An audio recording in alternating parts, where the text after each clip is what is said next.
and gentlemen, it is the Smoke of NY, FT Dub NXL. Holla at your boy Wave fucking Gang. Shout out to Pretty Money. Shout out to motherfucking EJ Always. Yo, listen here. We gotta have this conversation. I gotta have this conversation with y'all personally. Because I feel like in the recent weeks, a lot has unfurled that I gotta talk about, I guess, on my channel more than anything. You know what I mean? Give y'all the talks tools, you know what I'm saying, on my perspective of things. Norbes, alright. First off, it's not to say that I don't fuck with you, Norbes. I fuck with you. And it's not to say that, you know, I completely think you're the best. No, I don't. I've always felt how I felt about you in battle rap. Meaningly this, right? It wasn't, first off, it's not too hard to tell who's fucking killing. We're all battle rap fans. We know who's killing shit. It's pretty evident when we see guys going out there killing. It actually took you guys too long to notice some talent. Rum Nitty was fire way before King of the Dot. Before he was touching that King of the Dot stage. But, you know, I don't know if you even brought him in specifically. But I know you brought in Av. I know you brought in... See, you brought certain cats in, and like you said, you would save some of these cats. Some of their footage didn't drop. You know what I'm saying? So, the talent got to grow and be better. Shit, the funny part is, my first battle ever, my personal first battle ever, Norbes set up. What I mean by that is, okay, me and Nova Greasy were gonna battle in 2000 and I think it was very end of 2009. A good homie of mine named E Hustle. E Hustle he was definitely in a lot of the early stages of URL. He was there. He was always present in a lot of the battle rap New York scene. E Hustle. E Hustle knew me, and E Hustle said, yo, slide you to Norbes. Let's see what Norbes say as far as where you should go battle, because, you know what I mean? Like, where should you and Nova go do this? We spoke to Norbes, and Norbes said something along the lines of, yo, he wanted us to do it on King of the Ring, right? You know, something about, it could have been on URL as an undercard, but we would have had to wait, and there was a bunch of situations and things like that. But me and Nova said, let's knock it out, we'll go crazy, you know what I'm saying? We didn't wait, because it would have been like a good 6 months wait, because I think they had their next card or two planned, so we would have had to wait 6 months or some shit like that. We didn't want to. We was like, fuck it, let's do this battle and keep it pushing. We did the battle on King of the Ring, because King of the Ring at that time was a platform where Newborn came out of. Then they had drafted a few cats, Millennium L's, that's how the Prophet battle happened. AR-16 had that battle versus KP, if I'm not mistaken. You know what I'm saying? So some of them cats of King of the Ring got on URL. We was getting our shots. But King of the Ring dismantled such and such, yada, yada, yada. But Norbes was part of the first time I ever got booked. You know what I'm saying? So I gotta salute Norbes. But there were sequences of this. Sequences that happened. Because not me personally, but a lot of people wanted to get at Norbes. A lot of people wanted to get at Norbes because I guess it was along the line of that they felt disrespected in many ways. Norbes didn't know how to handle that power. And you can't be, think about it, how can one man have all that power? You know what I'm saying? That's what Kanye said, because it's like, when you got that much power and you don't live up to it, you see what I'm saying? Like, people felt who is Norbes to be picking talent.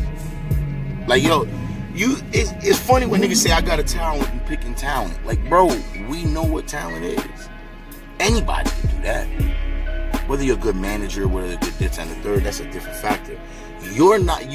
What Norbes failed to realize is, I guess he thought his URL stance and his status was, well, I guess, unbreakable.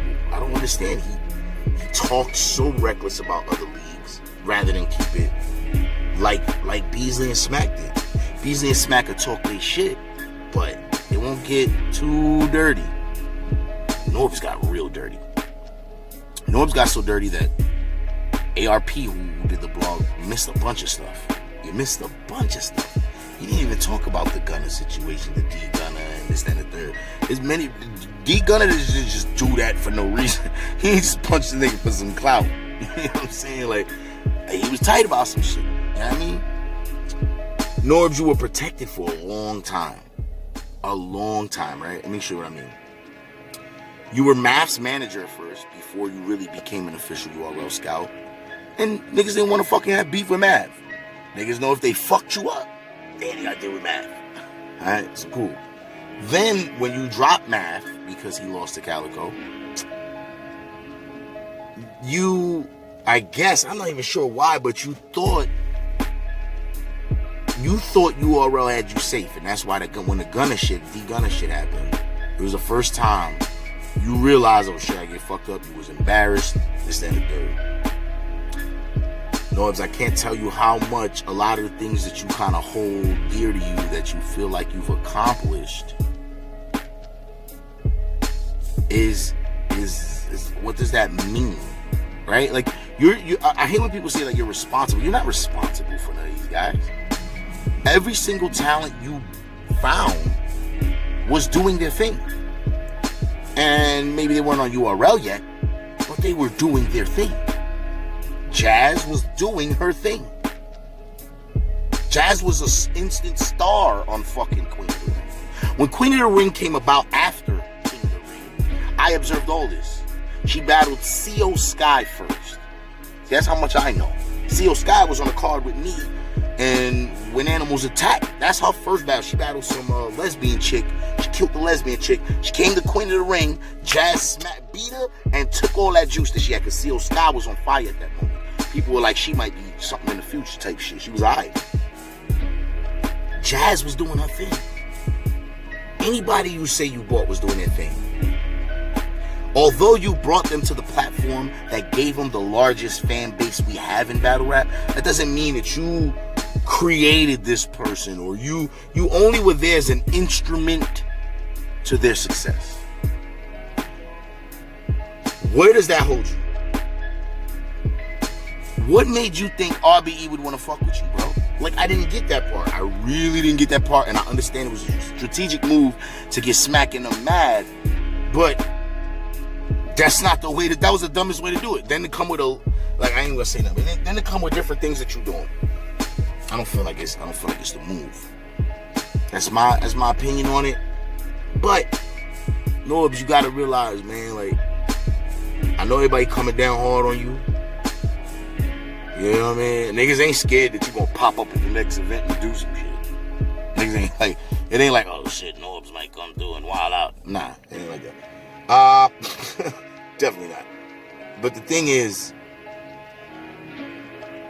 we are looking at it as, yo, I mean, I know what you're doing. You want to find where you fit in. You want to find where the door is open for you, and at least you can still get some love and praise. Because it's hard, it's crushing to go from one of those guys and you just drop to, your stock drop to the bottom. And shit, man. And what's crazy is, I think like, you know, I can't even say death coming to us, but you know, ruins coming to, right? You got Chris Unbiased, bam, and you got Piper Boy and his wife, bam. Shit happened at the same time, right? All these things that happen, gyms, Rome, bam, all types of things, man. And Norbes, you went hand in hand of what you did with Twerk, losing your job, and it went bam, that shit was gone. So much turns and curves, man, in this storyline of yours, bro, but this ain't the end. Don't nobody want to see you harm yourself. You got a daughter, you got a wife, you still got a lot ahead. And I'm not saying that you're not going to get a chance in battle rap. That's crazy to say. What I think, though, is for you to really evaluate what you want to do. make those choices, go on at 100. You're gonna have people who support you. You know, any way I can help, I would help. To a certain extent, if it doesn't cost the person out. This is where, I don't know, because we don't know how battle rap is gonna be soon, and this is all coming back, but take your time, man. Make your choices, bro, but this isn't the move, man, to like come up with a anti-URL bash and yo, like, oh, I'm coming for number 2, like you were threatening me. I mean, I'm not gonna be number 2, I'm coming for number 1. All of that shit, bro, it's unnecessary. Them niggas know that they are the pinnacle of battle rap. You know what I'm saying? They know this. Not from even just their status or what their the status of the company, but just as the people, we love URL. It is the essence of battle rap. You got to think about it, man. You got fired from the best battle rap company there is to be with a part of. That's got to hold something. I don't know if at first it's event promotion, but you do have a good platform. You have a good platform that people mess with. You have, listen, man, you got a lot. Don't think it's the end, though. Do not think it's the end. And I know you don't. You got some fighting in you. But it's not the end. It's the smoke of NY, Wave Gang. Holla at your boy. I just had to talk about the situation. I know it's a little hectic. Had to give my input. Holla at your fucking boy. Smoke of NY. I got something special for y'all coming next vlog. And we got Theory. I got a battle with Theory Truth on Quarantine. I dropped my Crucible. Bunch of shit. Go check it out. It's the Smoke of NY. Holla at your fucking boy. I know what the fuck it is.